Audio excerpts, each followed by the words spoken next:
The next material about chemical potential.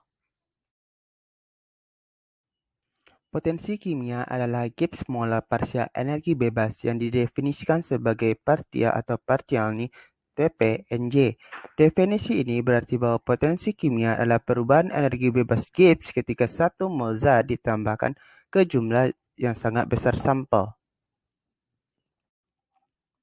Zat kimia dengan potensi tinggi akan bereaksi atau bergerak dari satu fase ke yang lain untuk menurunkan keseluruhan energi bebas Gibbs dari sistem. For example, perhatikan campuran es dan air. Jika es mencair, potensi kimia air lebih rendah daripada es. Jika air membeku, potensi kimia es lebih rendah. Potensi osmotik merupakan potensi kimiawi akibat bahan terlarut.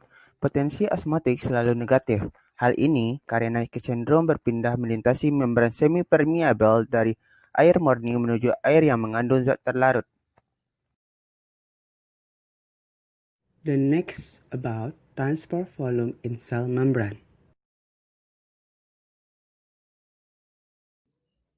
Transfer antar membran merupakan salah satu fungsi membran sel, yaitu sebagai massa lalu lintas molekul dan ion di kedua arah.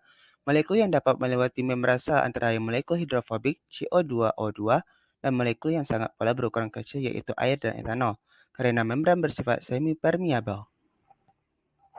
Molekul lain seperti molekul polar besar, glukosa, ion dan zat hidrofilik memerlukan mekanisme khusus untuk dapat masuk ke dalam sel. Banyaknya molekul yang masuk ke dalam sel melalui membran sel membentuk aktivitas sel yang disebut transfer antar membran. Transfer membran memberikan menjadi dua, yaitu transfer aktif dan transfer pasif. The following experiment result. In this experiment, larutan X bersifat hipertonik dan kentang hipotonik terhadap X. Selain itu, kentang bersifat hipertonik terhadap larutan Y dan larutan Y hipotonik terhadap kalium. Dalam kasus seperti yang diberikan pada soal, larutan Y yang hipotonik mengalami osmosis dan akan berpindah ke larutan X yang hipertonik, sehingga larutan X akan bertambah volumenya, sehingga setelah beberapa saat permukaan X akan bertambah karena cairan di luar kentang bersifat hipotonik.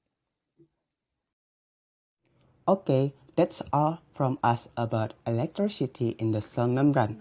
We do apologize if there are mistakes in our speaking. Thanks for watching and see you the next time. The last, wassalamualaikum warahmatullahi wabarakatuh.